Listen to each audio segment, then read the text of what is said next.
Mikanko just released on Master, and the question on many people's minds is, should I play it? We'll be talking about the combos, strategies, going first and going second, and deck building. Mikanko's main gimmick is its equip spells. These are the backbone which all plays depend on. Interruptions, going second, going first, everything. This means no equip spells, no wins. All the Mikanko main deck monsters have the unique effect to reflect battle damage. This means that they are primarily a going second deck. This has many benefits in Master Duel because your opponent can't side and hate or make you go first. This is insanely crazy because not only are you able to win the dice roll 95% of the time and get to go second, which is your goal, it also means that you can play other going second targeting cards, which really help out. So for the deck list, we are playing 3 Maxi. This is the only hand trap we're playing actually, as it helps our goal of going second more, as it can usually trade for more response from the opponent than just an Ash Blossom or a Bestial would. It also means they usually end their combos a little bit earlier, so that they still leave a monster on board, but not enough that it overwhelms you. We're playing 2 Heavy, the Sword Mikanko. This is our main searcher of the deck, so this is the way we're going to access our cards. It has the effect where if this card is not equipped with an equip spell, you take no battle damage from this involving this card. And then if this card is equipped with an equipped card, it cannot be destroyed by battle, and your opponent takes any battle damage you would have taken from battles involving this card. All the Mikanko Mandic monsters share this effect, all 3 of them, apart from the Ritual, which has a similar effect though. And then it has the unique effect where if an equipped card becomes equipped to this card, you can add 1 Mikanko equip spell from your deck to the hand, and then you can it's a hard once per turn. Very nice. Well, main searcher for the deck.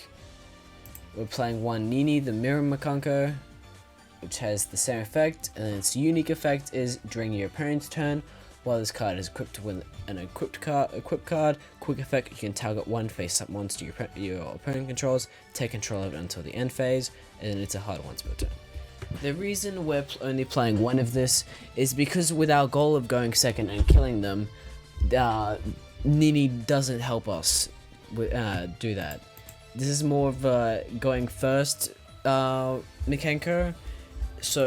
But in plays we are playing 1 just for the name, and also because in times where we are forced to go first, it is useful, and also when we can't kill them. And then we're playing 2 Huli, the Jewel Mikanko, which has 2 unique effects. The first one being, while you control an equipped card, your opponent cannot target Mikanko cards you control with card effects. And then if either player equips an equipped card to this card, you can add 1 Mikanko trap from your deck to the hand, and then it's a hard once per turn.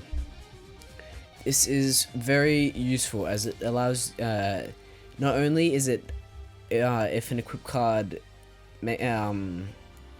exists, you can make it so they can't target your cards, which makes it difficult for them to interrupt you while you try to OTK, and also helps going first. It's overall really powerful.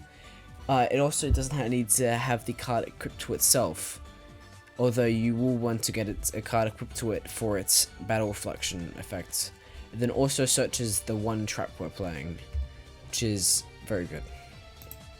We're playing 3 Lava Golem, which does restrict our our normal summon, but it's just that powerful of a card that we're very okay with giving it up. We're playing 2 Thunder King and 3 Jizakuri for our Kaijus.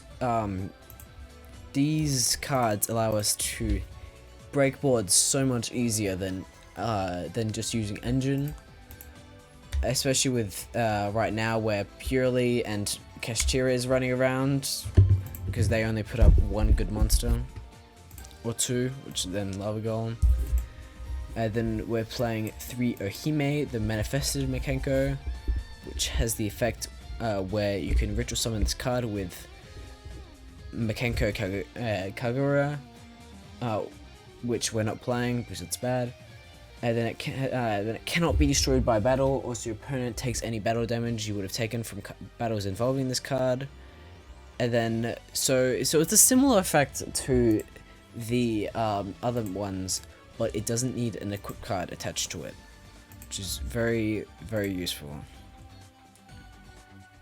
And then it has the effect while it's in the hand, you can reveal this card in your hand, add 1 Mikanko card from your deck to the hand, except Ohime, then discard 1 card, which is really good. It allows us to search for our other cards, and it's our only way of searching out any of the main deck cards, because Hari can't add it, and our other searches can't add it. It's our only way to get to any of the main deck monsters to get to our hand. It has the effect Unfilled. Quick effect, you can target 1 equip spell in your graveyard, equip it to 1 appropriate monster on the field. This is very nice. It's both interruption and also helps you play through interruption, because you can attach one of your equip spells that interrupt your opponent, or you can attach a equip spell that helps you play through interruptions, like Mikanko Water Obsqueacy, or like Axe of Fools to the opponent as pretty much just makes this an imperm.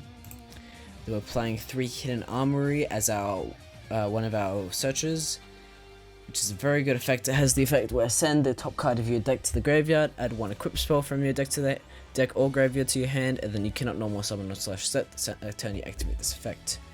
This is very good because not only is its restriction sometimes not even applicable because you've already Lava Golemed and you don't have the normal summon or set anyway, it also Foolish is the mills the top 1 for cost, and we have a lot of very beneficial graveyard effects, especially with Ohime, which having 1 engraved just turns on entire new lines, and it searches for any equip spell, which means you can grab the generic ones, which are Hari and Ohime can't get to. It also adds from deck or graveyard, meaning it's very good for long games because you can add back and have very nice recovery. We're playing 3 preparations to get to Ohime easier. We're playing 2 Pot of Extravagance because our extra deck means nothing to us. It could be 20 rare fish and we would still be winning the same amount of games. We're playing 2 Lightning Storm, which I was actually playing before. I was playing 2 Nib in place of it, but I preferred the Lightning Storm over the Nibs because the Nibs deal with the problem that the Kaijus and Lava Golems already are, and as you get higher up on rank, you'll find that you'll be versing more Lab and Traptrix, all that kind of stuff. And as well, Kashtira Birth is quite annoying because it banishes our some of our graveyard stuff, which we need, and we'll be triggering. And because we have a lot of spells, where it's 20 spells we're playing, they get to trigger the effect every 3 seconds, even though it's once per turn. But they have the option to. But yeah. Then we're playing 1 Axe of Fools, where the equipped monster gains 1000 attack, also its effects are negated, and then once per turn during your standby phase inflicts 500 damage to the controller of the equipped monster. It's very nice because we have multiple ways to equip it to a monster mid-chain. It can be an imperm, and then also it gives them some extra attack if we're trying to go for an OTK. It changes the fact that hitting a kaiju needs 3 Mikankos on board to kill the opponent, but it makes it so that you only need 2. And also it can force that interruption at the start of the games. Like you can, at the start of a Kashtira game, if you're going second, you can use this to get rid of one of the one of the big XD's guys. I've already forgotten its name. Yeah, you can use it to get to negate one of the Shangri eras, even though it'll still have any zones.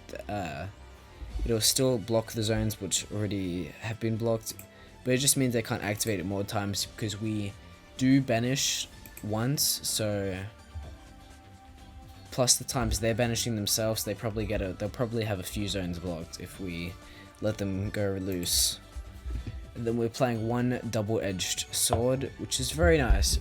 Has the effect where you can only control one of it. The equipped monster gains 2000 attack. Also, both players take any battle damage from attacks involving this equipped monster, and then if it takes 2000 or more battle damage, send this card to the graveyard. It's very nice. It makes it so that any 2000 attack beat stick kills your opponent with just one Mikanko. Because it's a weird interaction between the Mikankos where when it's meant to deal damage to both of you, it deals damage to your opponent twice. Which means a 2k body, makes it 4k, you deal 4k to them with the Mikanko, and then this deals another 4k to them. And then we're playing one Mikanko Fire Dance, which you can special summon one Mikanko monster from your hand or graveyard, then equip it to your card. And if you do equip it with this card, then you can special summon one monster from your opponent's graveyard to the field, but negate its effects, and then the effect that they all share, all the Mikanko ones that aren't meant to be equipped to an opponent's monster, have the effect the equipped monster cannot be destroyed by battle.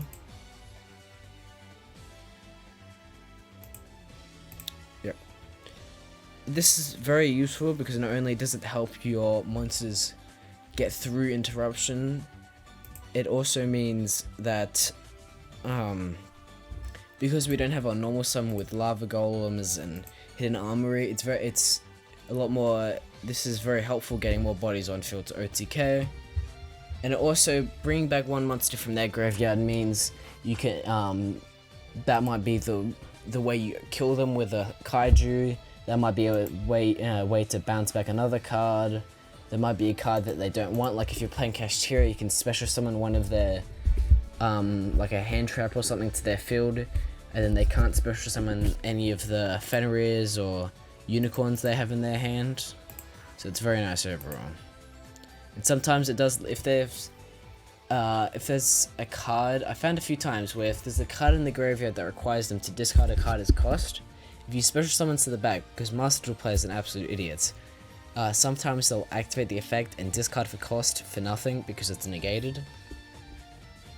And also, I've had one guy where he tried linking off, fusing off the card I brought back mid-chain, so it resolved, but it doesn't work like that. Yep, so it's very nice, very good for getting bodies on board. You could play more of it, like 2 would probably be the max I would play, but 1 is fine, because you have enough recursion, you can get it back. Though Ohime cannot equip this from the graveyard because it requires to special summon one, which means there's no appropriate target on the board. And then we're playing 3 Mikanko Water, I'm saying this name on Mikanko Arabesque. I can't say that name. So it has the effect where the equipped monster cannot be destroyed as card effects, all the same as the other ones. And then during your main phase, you can special summon one Mikanko monster from your hand or deck with a different original name than the equipped monster. And if you do equip it with this card, then return the monster that was previously equipped with this card to the hand. Then it's a hard once per turn. This is amazing. This is interruption. Well, not interruption. You can force that interruption by equipping this to like an IP or something. They'll link it off, or like a mirror jade. Sometimes they'll fuse it off or make it banish itself. It's very nice. Also, if you bring back one of their monsters with Fire Dance, you can then bounce it away if you needed the one more body to get Arabesque. And it also triggers Harry and Hulu's effects to search, which is very useful. Yes, it's very nice overall. Then we're playing one Mikanko Reflection Rondo. This is the only one that's different, where it can only be equipped to an opponent's monster, And then while you control a Mikanko monster, taking control of that equipped monster, neither player can activate the effects of the equipped monster while you control it, and then when this card leaves the field, send the equipped monster to the graveyard. You can only control one of it, and you can only activate one of it once per turn. So this is the one that's clearly meant to be interruption. You can attach it to an opponent's monster with Ohime, or one of the with rivalry. You can also do it if if you're at the end of the turn and that you can't kill them, you can just yoink one of their monsters. Like if they still had a unicorn or a Kashtira or a Pearly on their field, you could yoink it so they can't do plays with it. And its graveyard effect, that's not even a graveyard effect. We're playing one Mikanko Dance Mayo. This is probably a bit better than Fire Dance. So if you're gonna play more Fire Dance, you should probably just play more Mayo. It has the effect where the equipped monster cannot be destroyed by card effects, and then you can, which is the same as usual. And then at the end of the damage step, so after you've attacked, if your Mikanko monster battled, you can tug one card on the field, return it to the hand. Very good. It's you can actually bounce your own cards for some combos, and it also bounces some. You could also bounce one of your opponent's cards. Very nice overall. And then the best effect, where if this card is in the graveyard, you can target one Mikanko monster in your graveyard, special summon it, and if you do, equip it with this card, but banish it when it leaves the field. This is amazing. This is at worst a better Fire Dance. And then if you can't trigger it now, you'll definitely be able to trigger it later. But I wouldn't recommend playing more than this, because sometimes you'll get hands with just equip spells, and if they blank your one Arabisque, you can't play because you're. But I only had that happen 0 times actually. So yeah, this is one of the best ones. It's better than Reflection Rondo and Fire Dance, so these two are probably the ones you could be maxing out on more. And then we're playing 2, the Great Mikanko Ceremony, which has the which is a quick play spell that has the effect special summon one Mikanko monster from your hand, ignoring its summoning conditions, but return it to their hand during your opponent's end phase, which you shouldn't really be getting into most of the time unless you can't kill them, which is not very often, or you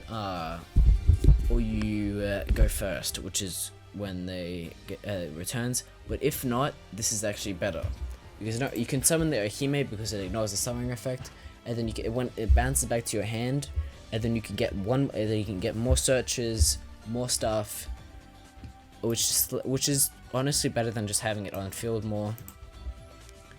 And then during your main phase, you can banish this card from your graveyard, send one Mikanko card from your deck to the graveyard, and then accept itself, and then you can only use each effect once. This is amazing. This leads to a lot more combos.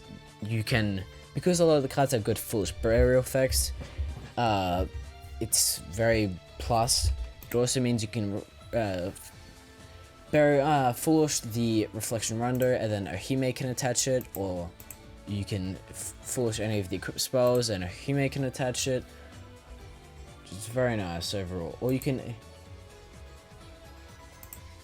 Yeah, it's very nice. And then we're playing one Mikanko Rivalry.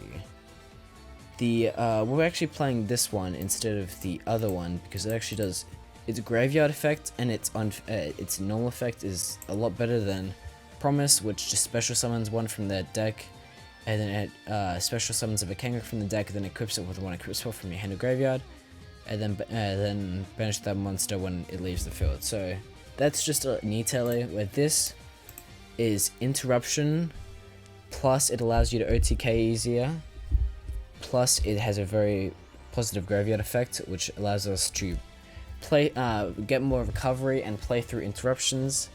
It has the effect where if you control a Mikanko monster, target one face-up monster in the field, equip it with one equip spell from your deck that can equip to it. That's its activation effect, which is very nice because you can equip an Arabesque or something to one of these. You can equip this.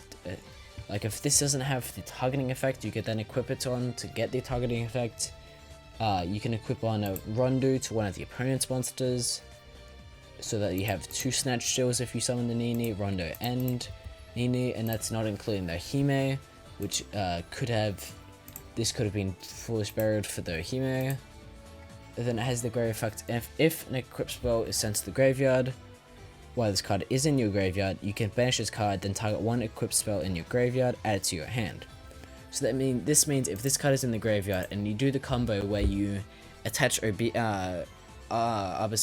Obscure to an IP, they link it off, you can then get back the rivalry will get you back Obelisk to minimize card loss, which is very nice. Even if they did fizzle it, it means you can still equip it to one of your Hari or Halu to just get the effect, or even if you just need the reflection battle, comes in very handy. Our extra deck, it is full of cards that we could technically make, but most of the time, I in my 45 games that I haven't actually encountered a single time where I've used any of these cards. But sometimes you do want to fill it with I guess the strategy you could play is by filling it with some like different engine, like you'd fill it with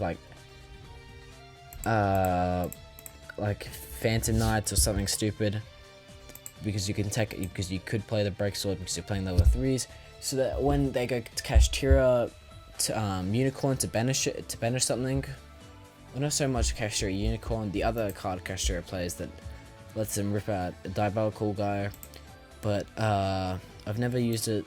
It's probably just more funny to play a lot of rare fish. Yes, but technically you could go one of these two into Zeus to clear boards, but you already can clear boards really easily without it. Some other things you can play is you could play some more hand traps for going first. Foolish Burial Goods, it is a possible thing. You could play it. You have good effects for the spells. It is possible, but I wouldn't recommend it. Evenly matched, bad, don't play it. Your entire goal is to OTK. There's no point to OTK if you don't have a battle phase. You could play any of these staples. Not Dark Ruler though. Neither of these can be played because they remove the battle phase pretty much. And then if you're going first, there are some other variants of the deck that can go first easier. So if you want to go first, you can pivot into one of those. Or if you just want to play some traps instead of the golems and kaijus, you can play Rivalry, or there can only be one, because not only are they all different attributes, wind, light, water, fire, they're all different types, warrior, spellcaster, psychic, fairy, so you can play any of those. Yep, let's get to the combos. Due to the fact that this is an OTK style of deck, there aren't as many combos because the deck isn't catered towards doing combos. But there are 2 or 3. One of them is the fact that people believe that Mikanko can't actually OTK on an empty board, which isn't true. Because they can OTK. This combo, you need a Hime, any of the main deck monsters, and Hidden Armory or Double-Edged Sword. Or no, Hime could be a Preparations of Right. Any of the card that gets you to this hand wins. So Hime, summon a Hime, discard a Huli. We're gonna send the Mayo. The Mayo's gonna bring back Huli. And then Huli is gonna search us Rivalry, but they'll be dead this turn. Hidden Armory, get us Double-Edged Sword. This is our win con, so we'll be able to attach it onto them, and because of the interaction, they take double damage. 4k, and then we're actually gonna Mayo trigger targeting itself to remove it from the field. In this case, it's gonna banish it because of Mayo's graveyard effect. And then we're gonna go Hime, attach Double-Edged Sword back, and then do another 4k.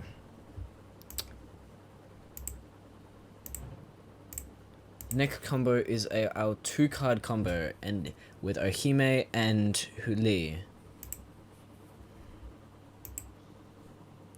Technically, Huli, it is always more beneficial to have Huli in this situation, but Nini would work a little bit a lot worse, but it would still come to a interruption. Do the Ohime line, summon Ohime, send Mayo, Mayo summon back Huli, Huli grab Rivalry, and this is a snatch steal. Plus, if they get to the end of the turn with this still on board, you'll get it back, and so you'll be able to get some follow up. Huli also makes it so your cards can't be targeted, so they're gonna have a difficult time. And if you use this to attach Rondo, and then they remove it somehow, or if they remove the Mayo or something, you can actually Rivalry to grab back the Mayo for later turns, or just as discard fodder for Ohime.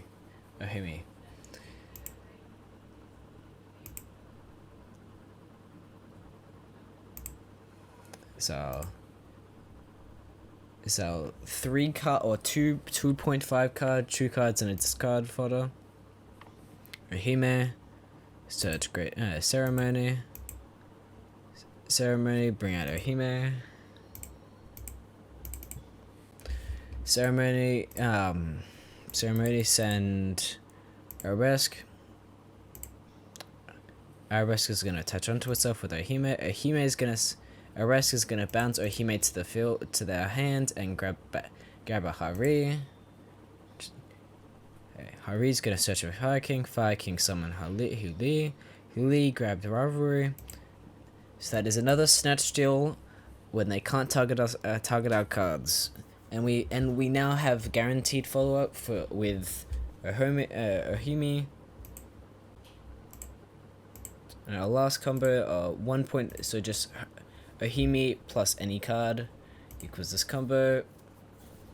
So go Ohime, grab the ceremony, discard the other card, send the Rondo, and that's it. At any point during the opponent's turn, we could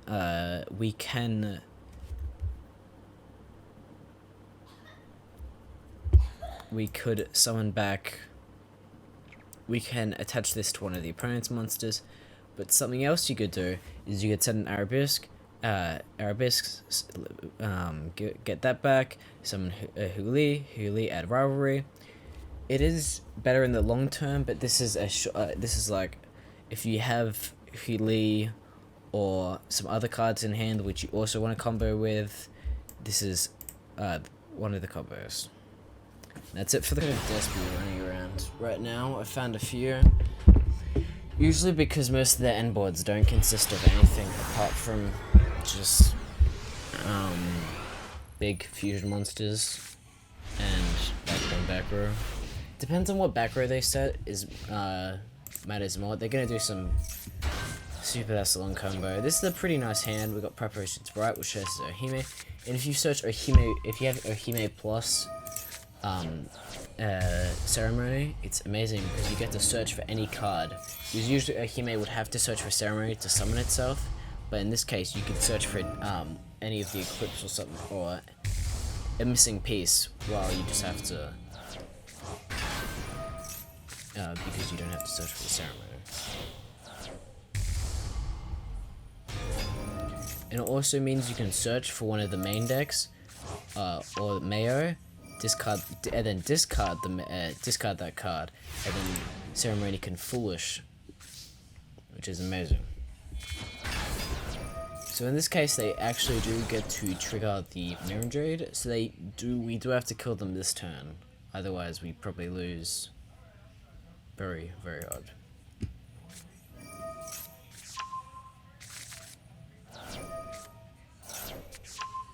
But because of the double-edged sword, this is very easy. It's like, you could, if they had 20k life points, I could still kill them this turn. We get Rivalry just in case we don't kill them for some whatever reason. Yep, instant death. We didn't even have to use the Ohime or the Rivalry. Yeah, this is why I changed out Lightning Storm, Nib for Lightning Storm, because in this case, Nib would have done nothing. Actually, I can't remember if they summoned more 5 more times, but still, it wouldn't have done had as much impact as Lightning Storm would have had, which is the main thing. They probably did summon more than 5 times. Healer. It's 2 summons, 4 summons. The Xyz with this at 12, so technically.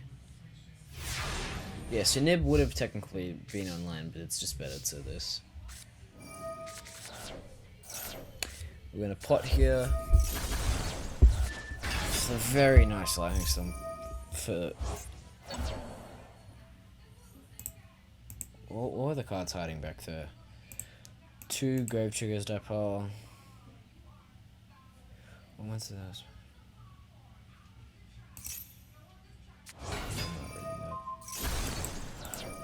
They probably did something. I'm not reading them. If so, they actually got to pop our Obelisk Cube, but because they didn't wait till we activated it, I believe. Yeah, because we didn't get to activate it. We could actually get it back and just do it again. So, yeah. So if you are versing this, wait until they trigger it, man. Like, oh, you can't do it with Mamalio because it has to summon itself and it starts on different shit. Okay, I'll excuse them that, but just pop it mid until it fizzles. And we definitely could have killed them there. That was recording. Yeah. So I've just found this amazing replay, which against Labyrinth, that really highlights our recovery. How much recovery Mikanko has, and how it can easily push through interruptions and still OTK. It also shows that how powerful they are through the long game. So let's get into it. It is a 4-turn replay though, so we aren't able to kill them first turn, or first chance we can.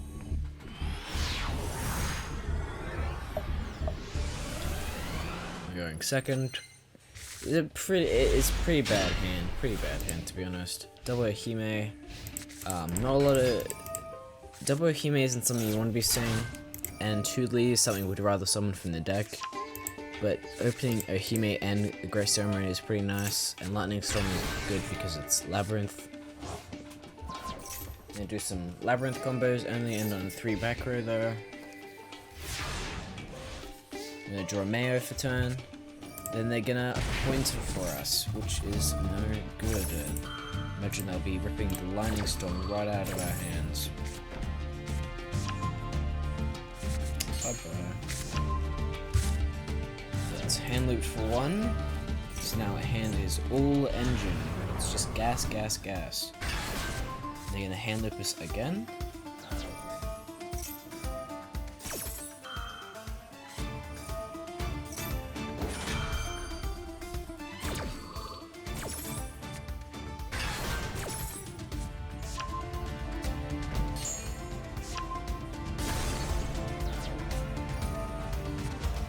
So we've been hand looped for 4 now. 2 spells, our Ohimes, and our Lightning Storm. So surprisingly, we pretty much can still kill at this point.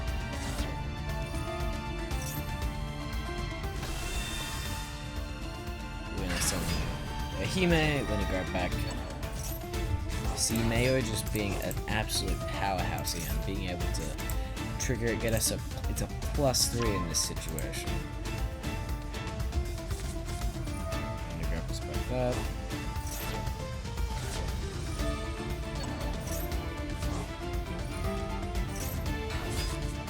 Yeah. So this actually was my misplay in the situation. I could have killed him at this point. By not summoning back the Huli right now, we could have actually done this, grabbed Fire Dance, summoned back Huli, and then Fire Dance will allow us to summon back their Silver Lady Labyrinth to the Silver Castle, an attack position or defense position, it doesn't really matter, and kill them. Which would have been very beneficial because it also means that we only would have needed either of this. I think this one was still active at this point. If this was an imperm, we still could have killed them through it, but that was my misplay. Playing for the long game, surely. So we're gonna bounce back that, get them in, get them to 600.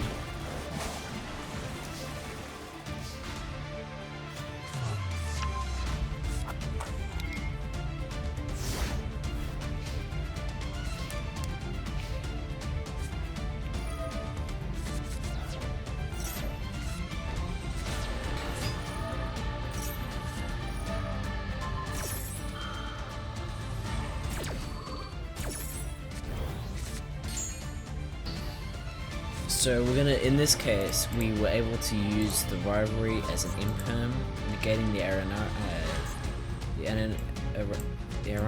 oh I can't even say names, man. Using the X of Fools. In this case, then they're gonna be able to return the Arana to destroy X of, and then rivalry is gonna be able to get our X of Fools back for next turn.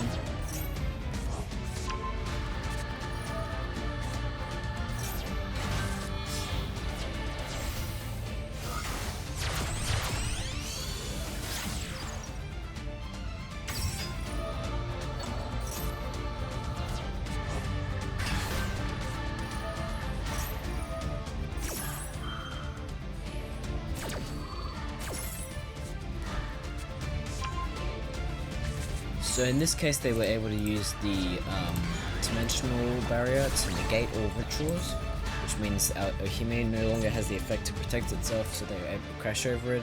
May will bounce back, but Mudcracker, they'll be able to see the fact that we have a Kaiju because of we're able to summon back Welcome. We'll add some back this. So in this case, they discard the Lovely Lady, and usually Labyrinth only plays one. I'll check in the deck list after this right there. But this means we can actually do some sneaky plays with Fire King. We're gonna be just dumping a Hurry, and then Fire King will summon the Hurry back, getting us our search. So this is essentially a +2. Technically only a +1 because we're summon back around their monsters. But we'll be able to summon back their Lovely Lady, negated. This means that the trap they just set is absolutely pointless now. It doesn't have as much as an effect as it would have. Because Big Welcome can summon from hand, deck, or grave, and then return one, which would be able to trigger the Lovely Labyrinth in the grave, summon it back, return one of these guys, and you're popping a card, popping whatever you want, and you're A-OK. But in this case, we can summon it back so that they can't summon it. We're removing the target for Big Welcome.